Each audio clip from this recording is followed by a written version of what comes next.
Hello बच्चों, welcome to गणितंक। कल exam है फिज़िक्स का। कैसी है आपकी प्रिपरेशंस?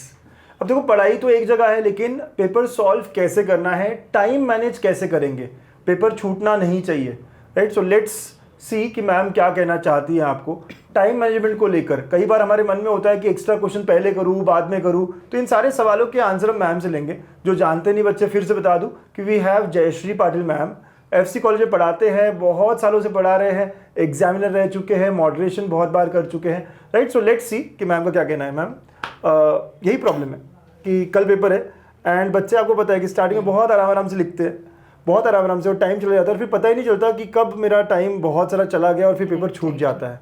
सो कैसे उन्होंने अटेम्प्ट करना चाहिए, मैनेजमेंट कैसे होना चाहिए टाइम का? हेलो बच्चों, आपने प्रिपरेशन तो कर लिया होगा अभी फिज़िक्स का, so all the best for the exams. So आप जब भी स्टार्ट करोगे पेपर लिखना फिज़िक्स का, so the moment you are getting paper in hand, तो पहले आपको क्या करना है, बहुत बार बच्चे ऐसे करते हैं कि पूरा पेपर पढ़ लेते हैं। अच्छा। सो उससे क्या होता है कि थोड़ा बहुत डर आ जाता है। सो पेपर आपको पढ़ना ही नहीं है पूरा। करेक्ट। आपको क्या करना है कि एमसीक्यू सामने दिखते हैं हमें सेक्शन ए के, तो वहाँ से आप स्टार्ट करो। अगर आप गो थ्रू करोगे पूरा पेपर तो थोड़ा बहुत कॉन्फिडेंस चला जाएगा। सो देखना ही नहीं पेपर, जो आता है एक एक क्वेश्चन आप वो करते जाओ। सो पहला सेक्शन हमें करना है हमेशा सेक्शन ए। तो सेक्शन ए जो होता है हमारा एमसीक्यूज होते हैं और वेरी शॉर्ट आंसर।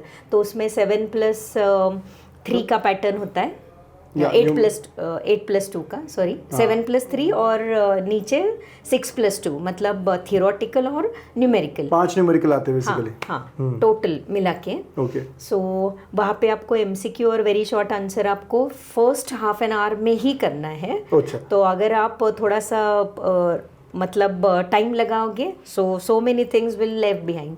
सो वहाँ पे आपको हाफ एन आवर ही देना है। मतलब 11 बजे शुरू कर रहे हैं तो 11:30 तक खत्म हो जाना चाहिए।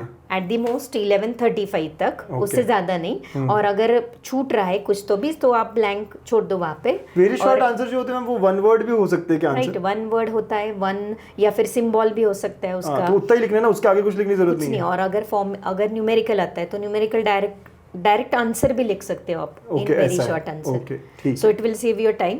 उसके बाद आपको आना है सेक्शन बी को, 11:35 को टेंटेटिवली आपको करना है स्टार्ट सेक्शन बी।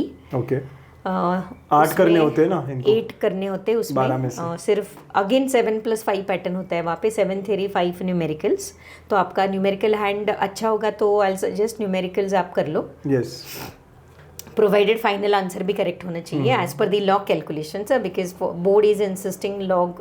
तो लॉग टेबल मिलता है उनको कॉलेज में? लेकर जाना नहीं होता ना? नहीं, लेकर कुछ नहीं जाना होता है बच्चों को, सिर्फ राइटिंग मटेरियल और उनका हॉल टिकट विदाउट फेल। सो ये सेक्शन बी जो है वो आपको नेक्स्ट हाफ एन आवर में करना है, मतलब 12:05 तक, अप्रोक्सीमेटली 12:05 तक आपका सेक्शन। 1 घंटे में 2 सेक्शन होने ही चाहिए। अच्छा, यहाँ पे मेरा एक सवाल है मैम आपको कि 8 क्वेश्चन करने हैं तो बहुत सारे बच्चे से ना एक्स्ट्रा करता हूँ, तो यही से एक्स्ट्रा करना चाहिए? व्हाट डू यू से कि आखिर में करो, अभी टाइम यूटिलाइज करो, कैसे करना चाहिए? लास्ट में सर, ऑनेस्टली लास्ट में ही आपको करना है। जो भी एक्स्ट्रा करना है वो आप लास्ट में करो, क्योंकि 10 मिनट ज़्यादा मिल रहे हैं ना बच्चों को। तो फिर वो 10 मिनट जो है वहाँ पे अगर आपका पूरा चेक किया है अपने पेपर और कहाँ पे डाउट होगा कि सेक्शन बी में मेरा ये क्वेश्चन शायद रॉन्ग जाएगा, तो वहाँ पे आप एक्स्ट्रा कर लो। सेक्शन सी में तो पॉसिबल ही नहीं है एक्स्ट्रा करना। ओके। तो आप समझ रहे हो ना कि भाई, आप बहुत सारे बच्चे ऐसे करते हैं 12 में से 10, 11 करते हैं, मतलब ही नहीं, उसका टाइम वेस्ट करोगे, फिर बाद में सॉल्व नहीं हो पाएगा। तो 8 कंपलसरी अच्छे वाले जो है आप कर लो, और फिर अगर छोड़ना है एक आध जगह छोड़ सकते हो, एक आध सवाल के लिए, या आखिर में कर सकते हैं। तो ब्लैंक छोड़ दो, आप बाद में लिख लेना।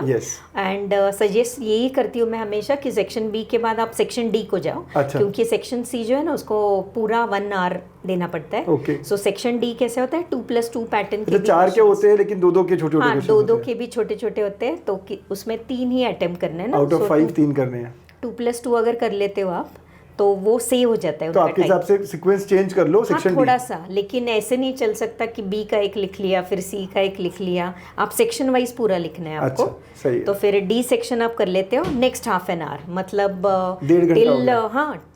12:45 हम टेंटेटिवली पकड़ लेंगे, वहाँ तक आपका ए बी और डी फिनिश हो जाना चाहिए।